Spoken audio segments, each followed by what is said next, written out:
फिर से हम लोग आ चुके हैं। कहाँ पे थे हम लोग? कहाँ पे थे? सेल चैप्टर पढ़ रहे थे।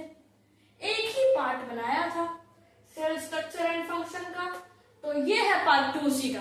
वो वीडियो अपलोड हो चुकी है, जाके उसे देख लो जिसने नहीं देखा है, फिर पार्ट 2 समझ आएगा। उसमें मैंने आधा चैप्टर कवर किया था, अब हम आधा कर रहे हैं।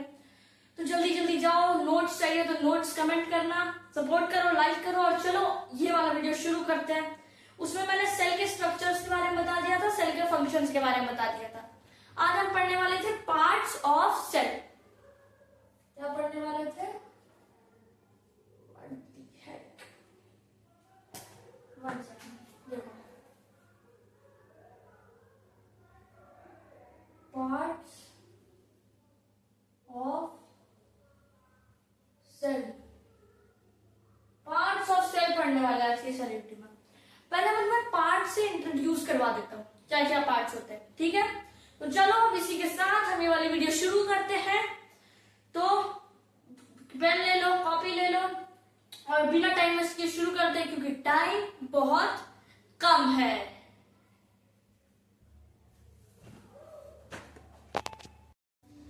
तो अब पार्ट्स ऑफ सेल में क्या क्या पार्ट्स आते हैं? पार्ट्स ऑफ सेल में पार्ट आता है सेल मेम्ब्रेन। सेल मेम्ब्रेन या सेल मेम्ब्रेन हमारे ही सेल का, ये जो छोटे छोटे सेल के बारे में मैंने बात किया था, कुछ ऐसा स्ट्रक्चर था। याद करो, रिकैप करो, रिकैप करो, रिकैप। याद है? ऐसा ऐसा ऐसा स्ट्रक्चर था सेल का, बॉक्स लाइक, जिसको टर्न किया, जेल टाइप का लग रहा था उसको, तो इसको टर्न कर दिया था सेल। ऐसे ऐसे ऐसे ऐसे ऐसे ऐसे स्ट्रक्चर था सेल का, याद करो। इसी सेल में ये सब पार्ट्स हैं जो अभी मैं बताने वाला हूँ। इसी सेल में, इस छोटे से सेल में, और ये छोटा छोटा सेल हमारे अंदर है। इस सेल से टिश्यू बना था, ऑर्गन बना था, ऑर्गन सिस्टम बना था। याद है? ये बताया था मैंने, जाओ देख लेना, नहीं तो एक बार रिकैप करवा दूंगा लास्ट चैप्टर। ऐसा कोई दिक्कत नहीं है मेरे को, बस तुम सपोर्ट नहीं करते, आप लोग कमेंट नहीं करते, लाइक नहीं करते। बहुत खराब लगता है जब ऐसा देखता हूँ। इतनी मेहनत करके वीडियो बनाता हूँ, समझाता हूँ, और फिर जब सपोर्ट नहीं मिलता ना, तो थोड़ा डिमोटिवेशन आता है। तुम मोटिवेट करो मुझे। सेल मेम्ब्रेन, इसको कहते हैं ये भी प्लाज्मा मेम्ब्रेन। दूसरी बात, कहीं पे अगर प्लाज्मा मेम्ब्रेन लिखा हो, कंफ्यूज मत होना, सेल मेम्ब्रेन की बात हो रही है, ठीक है? फिर आता है हमारे पास न्यूक्लियस। न्यूक्लियस छोटा सा सेल में ये जो बताया था डॉट जैसा, वो न्यूक्लियस था, ठीक है? फिर आता है हमारे पास सेल ऑर्गेनेल्स। ऑर्गेनेल्स ये तुम्हें थोड़ा बहुत पता होगा, ये जो टर्म लिखने जा रहा हूं मैं, माइटोकॉन्ड्रिया के बारे में तुम्हें पता होगा, और पता होगा लाइसोसोम्स। ये में भी तुम्हें नहीं पता होगा, अभी आइए क्लासेस में पढ़ेंगे इस बारे में। एंडो प्लाज्मिक रेटिकुलम, सिर्फ बता रहा हूँ इन सब के बारे में, ये पढ़ाने नहीं लगा मैं, जो बुक में दिया वही पढ़ाऊंगा, सिर्फ मैं इंट्रोड्यूस करवा दे रहा हूँ। और गोल्गी एपरेटस 1 2 3 4 सेल ऑर्गेनेल्स के पार्ट्स है ये सब, ठीक है? तो तुम्हारे बुक में क्या क्या दिया, एनसीईआरटी में क्या क्या दिया? एनसीईआरटी में दिया गया है सेल मेम्ब्रेन, ठीक है? फिर क्या दिया हुआ है? फिर दिया हुआ है हमारे को साइटोप्लाज्म। साइटोप्लाज्म मिस कर दिया क्या? हाँ, साइटोप्लाज्म मिस कर दिया। साइटोप्लाज्म, एनर्जी लाओ यार, साइटोप्लाज्म, ठीक है? न्यूक्लियस दिया हुआ, न्यूक्लियस तो मेन है, न्यूक्लियस, न्यूक्लियस, ठीक है? फिर क्या आता है हमारे पास? प्रोकैरियोटिक, यूकैरियोटिक है, बस वैक्यूल्स के बारे में, प्लास्टिक्स के बारे में, तो हम इन सब के बारे में थोड़ा थोड़ा ही भले बट पढ़ेंगे, इन सब के बारे में पढ़ेंगे, थोड़ा थोड़ा पढ़ेंगे। तो चलो ये तुम लिख लो, आज हम किस चीज के बारे में बात करने वाले हैं। अब शुरू करते हैं। पार्ट ऑफ सेल का सबसे पहला पार्ट से, हाँ कौन सा था पहला पार्ट? Yes, cell membrane.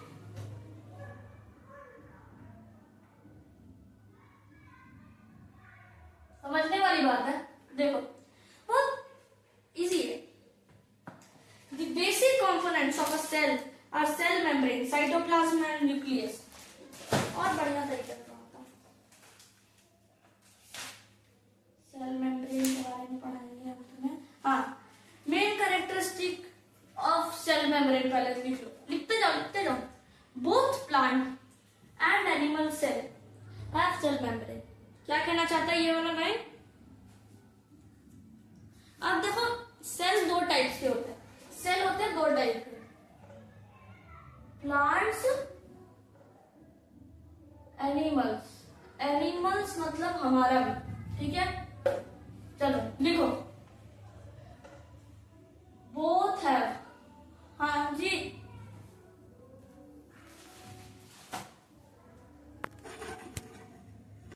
हाँ कहाँ पे थे हम लोग? ये बोथ हैव सेल मेम्ब्रेन दोनों पास होता है, सिंपल सी बात है, दोनों पास सेल मेम्ब्रेन होता है। सेल मेम्ब्रेन आउटर की कवर होती है जो इन्हें प्रोटेक्ट करती है। और क्या? Very thin. ये क्या होता है?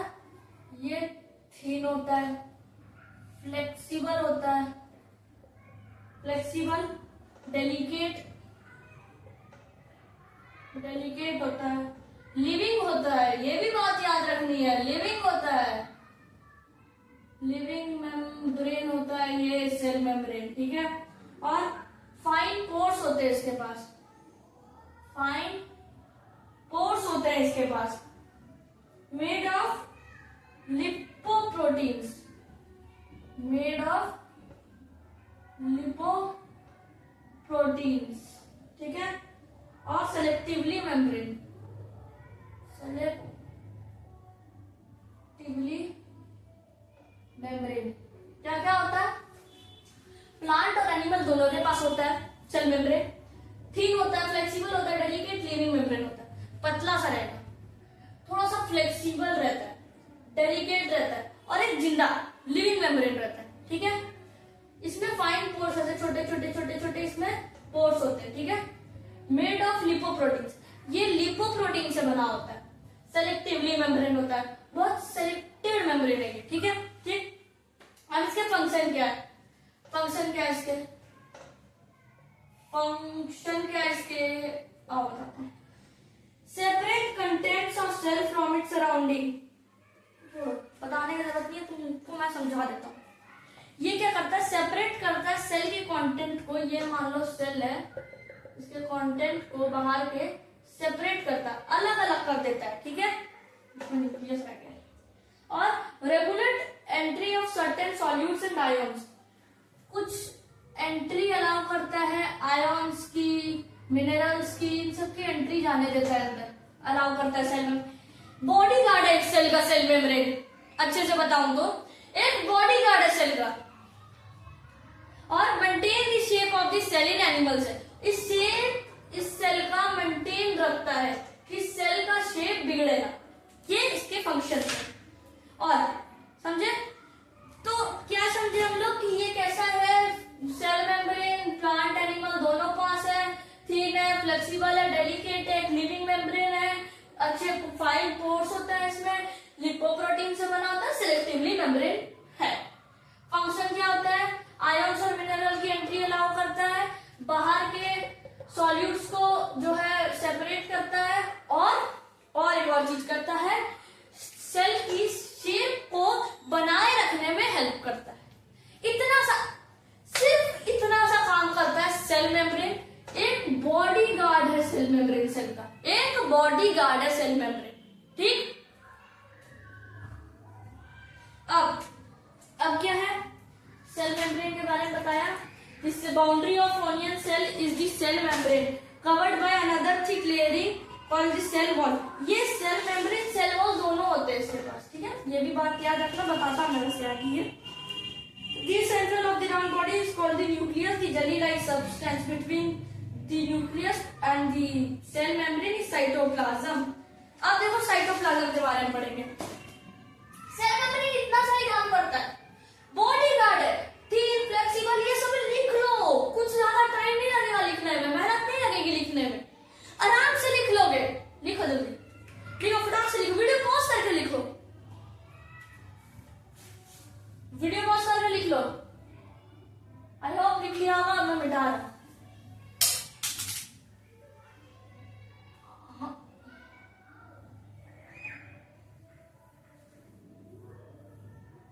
अब आता है cytoplasm. Cytoplasm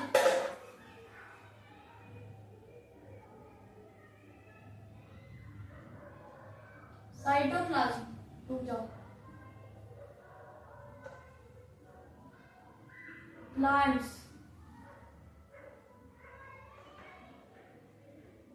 animals, sorry sorry sorry sorry, ठीक है चलो देखो लिख लिया मैंने। अब नेक्स्ट आते हैं साइटोप्लाज्म पे।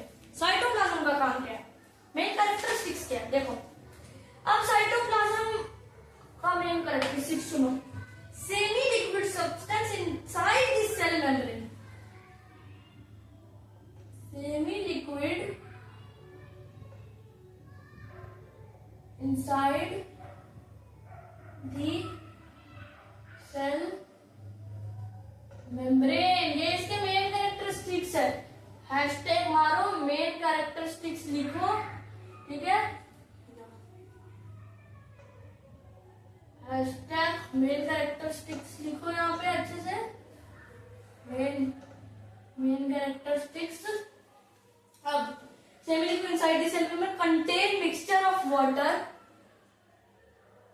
कंटेन mixture of water, ठीक है, and solute inorganic and solute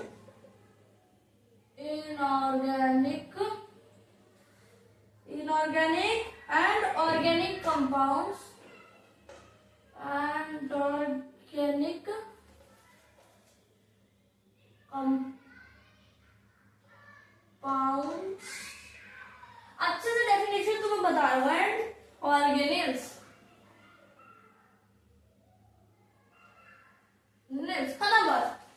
खत्म। मेन कैरेक्टरिस्टिक्स है इसके लिए, मेन कैरेक्टरिस्टिक्स है इसके लिए, ठीक है। देखो अच्छे से देखो क्या लिखा है मैंने, कैसा होता है ये। सेमी लिक्विड, आधा लिक्विड आधा solid, semi liquid inside the cell membrane, cell membrane के अंदर रहता है। इनसाइड द कीवर्ड स्टार लगा दो,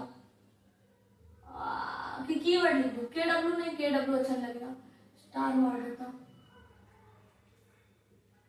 देखो semi liquid inside the cell membrane contain mixture of water and, ये लेस है तो इसलिए इसमें डाल मारा।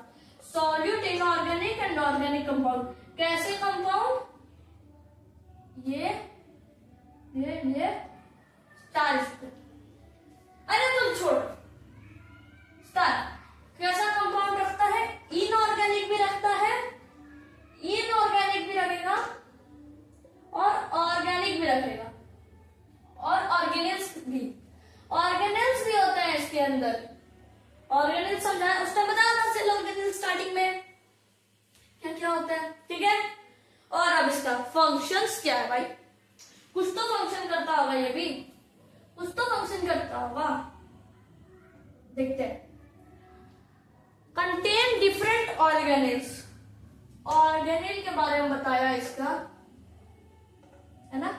डिफरेंट ऑर्गेनिल्स रखता है, इसका फंक्शन है ये डिफरेंट ऑर्गेनिल्स है। Site of metabolic activities, metabolic activities का टूरिस्ट प्लेस है, साइट है, ठीक है। और medium of initiation of respiration, respiration का भी इसमें काम है, ठीक है, रेस्पिरेशन का भी काम है। मेटाबॉलिक, एनाबॉलिक, मेटाबॉलिक दो चीज होता है, देखो मेटाबॉलिक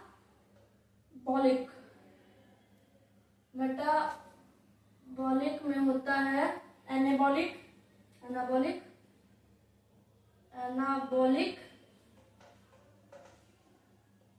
कैटाबॉलिक, ये दोनों चीज होता है मेटाबॉलिक में। मेटाबॉलिक लिख दिया मैंने मेटाबॉलिक में। एनाबॉलिक क्या होता है, कैटाबॉलिक क्या होता है, आओ समझते हैं। ठीक है, एनाबॉलिक कैटाबॉलिक बताया, अब ये दोनों चीज होते क्या है, आओ समझते हैं। Building of something is cell in cytoplasm. Builder है, building of something in cell cytoplasm में, ठीक है। और कैटाबॉलिक ब्रेकडाउन इन सेल, ये तोड़फोड़ करता है, ये तोड़ता है, breakdown of cell in cytoplasm, लिख लो। अरे देखो इतना फुजूल किया है, तुम समझो ये कैरेक्टरिस्टिक्स थी। मेटाबॉलिक साइट है ये, मेटाबॉलिक में एनाबॉलिक और कैटाबॉलिक आते हैं। ठीक है, डिफरेंट ऑर्गेनिल्स रहता है इसके पास, मेन चीजें लिख लो। ये बिल्डर है, ये ब्रेक डाउन करने वाला है, लिख दो। ये मजदूर है, ये बिल्डर है। क्या बोला मैंने, ये बिल्डर है, ये मजदूर है, लिख लो। कितना टाइम लगेगा लिखने में, कुछ टाइम नहीं लगेगा, लिखो जल्दी। फिर हम लोग आएंगे न्यूक्लियस के ऊपर। अब कैसे ऑर्गेनिल्स में तुम्हें बता चुका हूं, Golgi apparatus, endoplasmic reticulum. Endoplasmic reticulum भी दो टाइप, राइबोसोम्स। एंडोप्लाज्मिक रेटिकुलम दो टाइप के होते हैं, स्मूथ और रफ दोनों। ठीक है, लिख लिया। अब मैम को लगता है तुम लोग ने मेरे से लव कर रहा। अब हम बात करेंगे न्यूक्लियस के बारे में ना। न्यूक्लियस क्या है, नाम बड़ी सी लग रहा है, न्यूक्लियस।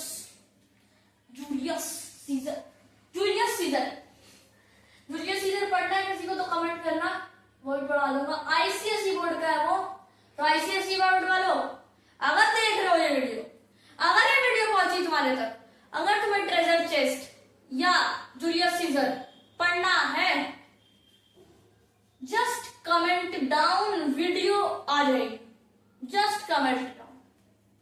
जूलियस सीजर या ट्रेजर चेस्ट पढ़ना है, समरी के साथ, डिटेल्ड और इजीली, कमेंट डाउन। ठीक है, इजीली पढ़ाऊंगा, समरी के साथ पढ़ाऊंगा ट्रेजर चेस्ट। ठीक है, जूलियस सीजर भी पढ़ाऊंगा। ओके, चलो अभी यहाँ पर ध्यान देते हैं न्यूक्लियस के ऊपर। न्यूक्लियस, ठीक है, कमेंट करना। अब न्यूक्लियस क्या है, न्यूक्लियस क्या है? It is an important component of living cell. It is generally spherical, located in the center of cell. बहुत important component है सेल का, दोनों में रहता है, IMP component है सेल का, important component है सेल का। और spherical shape का होता है, shape कैसा रहता है, स्फेरिकल शेप है। कहां प्रेजेंट रहता है, located in, it can be sustained easily with the help of microscopes. Center of the cell रहता है, लोकेशन बताया, इंपॉर्टेंट कंपोनेंट है, शेप बताया, और क्या इजीली ऑब्टेन, इजीली है बट इजीली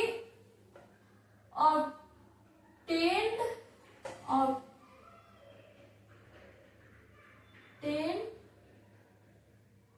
by microscope या help of microscope, with help of microscope देख सकते हैं इसको। ठीक है, अब क्या है, this membrane is also porous and also the movement of material between the cytoplasm inside the nucleus. ये इसके आसपास आसपास में मूवमेंट होते रहता है सब चीज का, ठीक है, बीच में रहता है, पोरस होता है ये थोड़ा सा। अब इसके अंदर अगर ऐसे एक, ये मान लो न्यूक्लियस है, ये हमें एक न्यूक्लियस बना है, ये पोरस रहता है, ठीक है। ये क्या है, न्यूक्लियोलस, ये न्यूक्लियोलस, ठीक है, ठीक है, समझ गया। Nucleolus, sorry spelling mistake, nucleolus, ठीक है। उसके बाद with the help of microscope we can see smaller circular in the nucleus, it is called nucleus. और अच्छे से माइक्रोस्कोप में देखेंगे, अगर न्यूक्लियस के अंदर भी एक न्यूक्लियस दिखेगा तो न्यूक्लियोलस, जो न्यूक्लियोलस है, न्यूक्लियोलस, ठीक है। अब in addition nucleus contain thread like structure called chromosomes, contains nucleolus and chromosomes। क्या क्या कंटेन करता है, nucleus, chromosomes, chromosomes thread like structure, chromosomes का स्ट्रक्चर कैसा होता है, थ्रेड लाइक, ठीक है, नोट। फिर हम आते हैं, they carry genes and help in the intelligence of transfer of characters of parent, ये कैरीज जीन्स, ठीक है, पेरेंट से चाइल्ड में जाता है, पेरेंट टू चाइल्ड में ट्रांसफर करते हैं, ट्रांसफर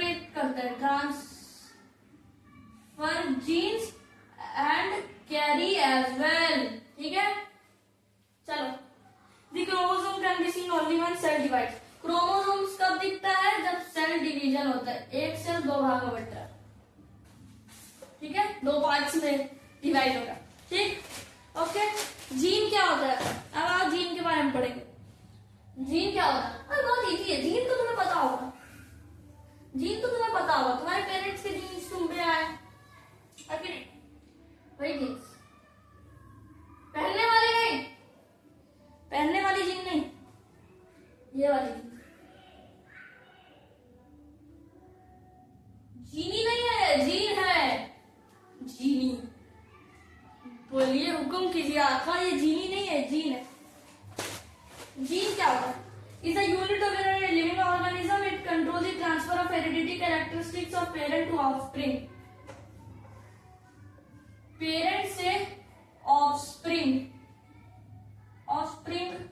में जाता है, पेरेंट से ऑफस्प्रिंग में ट्रांसफर है, मतलब पेरेंट्स के कैरेक्टरिस्टिक्स इसमें भाग जाएंगे, ठीक है। इट्स अ ट्रांसफर, पेरेंट के पास जो जीन है वही बच्चे के पास जाएगा, ऑफस्प्रिंग के पास जाएगा, ठीक। और क्या है, if your father has brown hair you may also have brown hair, if your mother has curly hair you might also end up having curly hair, however the different combination of genes from parents result in different characteristics. अब दो parent मिले, दो parent है, अरे एक animal के तो दो पेरेंट होते हैं, मदर एंड फादर, तो अब इन दोनों के जीन्स बच्चे में होंगे, अलग अलग कैरेक्टरिस्टिक्स दोनों के आएंगे, इन दोनों के जीन इस बच्चे में आएंगे, ठीक है। चलो समझ गए, नेक्स्ट क्या, nucleus in addition the role of चलो अब हम पढ़ेंगे प्रोकैरियोटिक यूकैरियोटिक, ठीक है। समझा दिया जीन क्या होता है, जीन बस यही एग्जाम्पल कितना अच्छा दे दिया तुम्हें, नोटिस करना, तुम्हारी आंख अगर तुम्हारे पापा या मम्मी जैसी होंगी, ये जीन का ट्रांसफर, तो अगर तुम्हारे पेरेंट्स की हाइट लंबी, तुम्हारी हाइट लंबी होगी। अब एक क्वेश्चन आता है हमेशा, फादर हाइट लंबी है, मदर की हाइट जीन पे आगे तो बता रहा हूं छोटी है, चाइल्ड की हाइट कैसी होगी, चाइल्ड की हाइट कैसी होगी, 95% चांस है फादर जैसी होगी और 5% चांस है मदर जैसी होगी, बट अभी तक मैंने जितने केसेस में देखा मोस्टली केसेस में फादर फादर जैसी होती है। अगर फादर की कम है तो बच्चा कम होता है, अगर फादर की ज्यादा है तो बच्चा लंबा होता है, हाइट ज्यादा होती है। मॉम पे 5% के चांस है, अभी तक मैंने नोटिस नहीं किया, बट ज्यादा चांसेस ये होने के। अगर आपकी हाइट कम है, आपकी फादर की ज्यादा है, तो टेंशन मत लो, 95% चांस है तुम फादर पे जाओगे, तुम्हारी हाइट बढ़ेगी, ठीक है। और अगर मदर पे भी जा सकते हो, मतलब 5% चांस तो है ही ना। चलो आगे बढ़ता हूँ, सीरियस टॉपिक पे आ गया। चलो आगे बढ़ता हूँ। Prokaryotic eukaryotic. प्रोकैरियोटिक प्रोकैरियोटिक पे हो तुम। कैरियोटिक, ये वाला प्रोकैरियोटिक। अब ये क्या है? देखो, the nucleus of bacterium cell is not well organized like the cell of the multicellular organism. There is no nuclear membrane. The cell having nuclear material without nuclear membrane plus termed prokaryotic. None with these two prokaryotic. देखो क्या कहना चाहते हैं? The cell having nuclear material without nuclear membrane are termed prokaryotic. Nuclear material है but nuclear membrane नहीं है, ठीक है।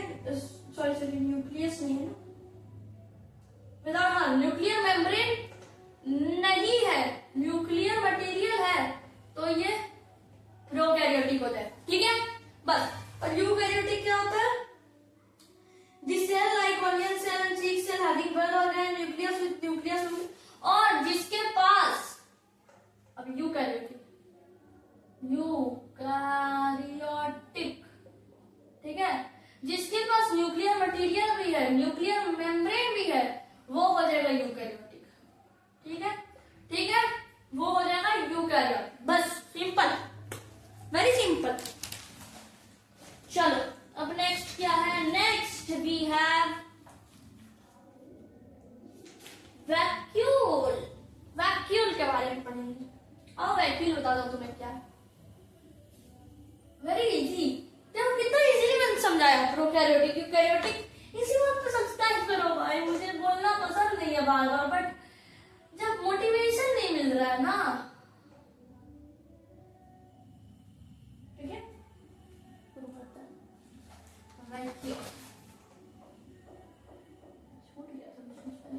अब देखो वैक्यूल्स क्या है समझाता हूं। देखो vacuole, while observing the onion cell under microscope, did you notice any black looking structure in the cytoplasm? It's called vacuole. It could be single and big in an onion cell. cheek among small vacuoles. Large vacuole are common in plant cell, vacuole in animal cell are much smaller. Animal cell में smaller होगा, इसमें larger होगा। This is, समझे, this is. और क्या है? You might notice several colored bodies in the cytoplasm of cell of transit leaf. They are देखो बस यही है इसका। वैक्यूल जो है लार्जर होगा प्लांट में, स्मॉलर होगा एनिमल में। सॉरी बट बताया नहीं गया इसके यूजेस क्या है तुम्हारे बुक में, क्या करता है, तो इसलिए I will skip that.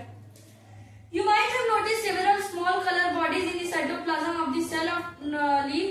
They are scattered in the cytoplasm of the leaf cell. They are called plastids. They are different colors. Some of them contain green pigment called chlorophyll. मैं बताता हूँ। अब हम आ चुके हैं इसमें आते हैं प्लास्टिड्स में। प्लास्टिड्स में, ठीक है। देखो क्या होता है ये प्लास्टिड्स। साइटोप्लाज्म में they are scattered in cytoplasm of the leaf cell. ये स्कैटर्ड रहते हैं, ठीक है, ये स्कैटर्ड रहते हैं और डिफरेंट कलर्स के होते हैं। डिफरेंट, ये छोड़ दो, इसमें डेफिनेशन डिफरेंस बिटवीन नहीं बताना, इसके बारे में बता रहा हूं, तो इसको हटा सकते हैं हम लोग। डिफरेंट होता है ये, ठीक है। और क्या, और ये ग्रीन पिगमेंट भी कंटेन करते हैं। Green pigment contains green pigment, green pigment, ठीक है। और वो green coloured plastids are called chloroplast pigment. ये पिगमेंट को क्या कहते हैं, कॉल्ड क्लोरोफिल, ठीक है। और ग्रीन कलर प्लास्टिड्स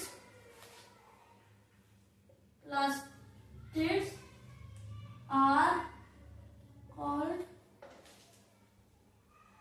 क्लोरोप्लास्ट्स, ठीक। That's all. You recall that chloroplast of leaf is essential for photosynthesis.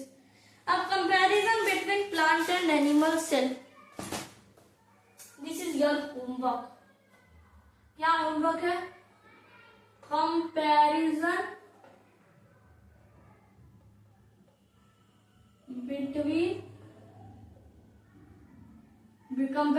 between plant and animal cell. सुनो, रुको।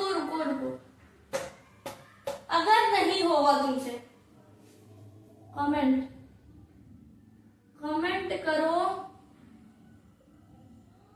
करो मोर नहीं, कंपैरिजन कमेंट करो, कमेंट कर दो कंपैरिजन। एक पूरी वीडियो आएगी सिर्फ इन दोनों के कंपैरिजन में, और जो कर ले वो डन कमेंट करो, ठीक है।